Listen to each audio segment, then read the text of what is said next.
So we think about charm and whimsy and quality of life and just how the world is out there today, how you can really enjoy yourself on a daily and a minute-by-minute basis. And that takes us back to what is visually interesting. What do you see around you that makes you a little bit happy, that makes you smile? It's very cool. I want to linger on that. It gives you a better feeling about your existence on the planet. That takes me to a very interesting entrepreneur here in Omaha. His name is Scott Ruff. He has a business that has earned some publicity recently. He does a good job setting up aquariums, all kind of water environments, aquatic things to look at, and people are happy around this man. His name is Scott Ruff. Please welcome from Ruff Water, Scott Ruff, right here. Hey, there you go. It was a long, circuitous route, but I got to you. You got to it, and it was awesome. You know, hey, because I want to understand from a business point of view now, give me your core business, and then let's talk about how you diversified to keep enhancing our quality of life and offset some of these seasonal tendencies that we all struggle with. Sure. Our core business is all around, we design, install, and manage aquariums, ponds, landscapes, and fountains. And I love this ponds thing, I tell you what. I know a lot of people. A lot of people do. A lot of like them in the backyard, you know, Absolutely. kind of a serenity feeling, a little blah, blah, blah, blah, blah, blah, blah. Have you ever thought about what is it really that makes us so happy when we're around running water? Have you got that yet? I think it's an innate thing. I think we're all born with it. I've never met anyone who doesn't like water noise. We've put water features in backyards. Isn't that something? Yeah, and one of the things you ask them is how loud do you want the water to be? And because flow is going to dictate and crash, we've never ever had to turn down water flow. They want more noise. So to that point, yeah. I think it's exciting. a right brain thing. I think we all kind of relax Absolutely, when we're around it. So anyway, so that's what you do, and that's a growing trend, and I think that's very cool. But now what's next? What else is going on? You know, we're constantly looking at our customers and asking ourselves, what can we be doing more for them? As an entrepreneur, you're always looking to provide more service, not less. Right. This is a very good thing. As well as the unmet need. Exactly. Right. They call it the value deny syndrome, where people want more value, but somehow it's being denied to them. Exactly. Yeah, okay, go ahead. So on that, we're fortunate to be working with a number of big companies here in Omaha that have a lot of needs or a lot of different needs. Interesting. And our goal is to just continue to expand our footprint and to create more service and create more business within each customer relationship. So here you are in your core segment, which is aquatic products and services, and I assume you do maintenance and things, right? Management's a very important part of our business. Very important part of it.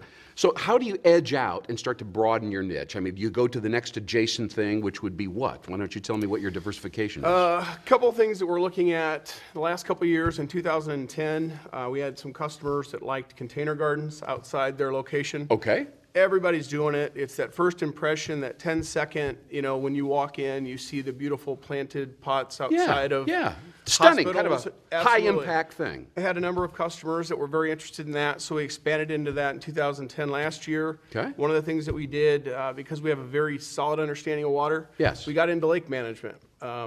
And lake management is no different than pond management, just on a bigger scale. Larger scale, yeah. So now you're serving the government or municipalities or counties, or what do you do? Home areas primarily, and we're also, our first big pond last year was the Pfizer Pond in Lincoln, which was 8 acres. Oh, okay, I'm getting it. So these are like corporate lakes, kind of out in front of the big golf headquarters. Courses, corporate lakes, anything like that. Nice. Anywhere where there's a need. And a lot of times these natural bodies of water turn green or have algae in them, and it's I was just going to ask you about that. The management of the pH is a big deal. Yeah. All right. So that lake management. You're kind of moving into some form of land. You're kind of edging into the landscaping arena there, obviously, right? You're kind of getting market share there. What else have you done? As of late, you know, just looking at providing more value with our customers. I would say lake management is probably our most recent thing, but so. Today, we're aquariums, ponds.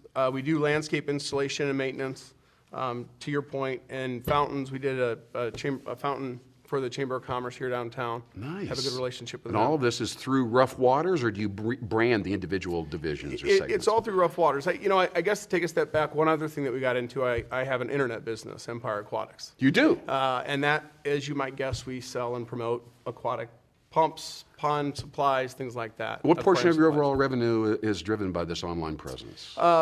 It's very small. I would say it's probably 10% to what Ruff Waters is. Okay. Do you plan on expanding outside of the metro area, or just going to keep deepening your footprint here inside of the Omaha area? Probably expanding a little bit. What I've found is there's other aquatics professionals out there that, I guess this is another thing that we're looking at. Other aquatics professionals that are fish guys that are taking care of aquariums. Yeah. Don't necessarily have the business background or a lot of the marketing expertise. But starting more of a cooperative, working with them, helping them get up to speed and to grow their businesses. Brand new business model. Yeah. Yeah. As we wrap up here, Scott Ruff with Ruff Waters here in Omaha, let me ask you this. Do you ever struggle with allocating resources to all these different projects? And you got a container over here that needs some assistance, and you got a lake over here. And is that a big issue for you? Do you have an ops person that takes care of it? What do you do? A huge issue. It's got to be, man. This is what the interview should really be about. It should be. And if you have an answer for me, Lynn, please let me know. We got 10 seconds, so pop it on me, very challenging. Every single day or season is different from the last. Yeah. You try to learn from your experience and make smart decisions going forward. I think you're making a smart decision by being here and chatting about it, Scott Ruff. I appreciate your time, Lynn. He's a smooth operator right here, Scott Ruff. And Ruff. Thank you very much. Ruff Waters, yes, yeah. Sir. Thank you so much. Great job. Thank you so much, man. See you later. We'll be right back with WOWBIZ Weekly. Thank you so much for watching.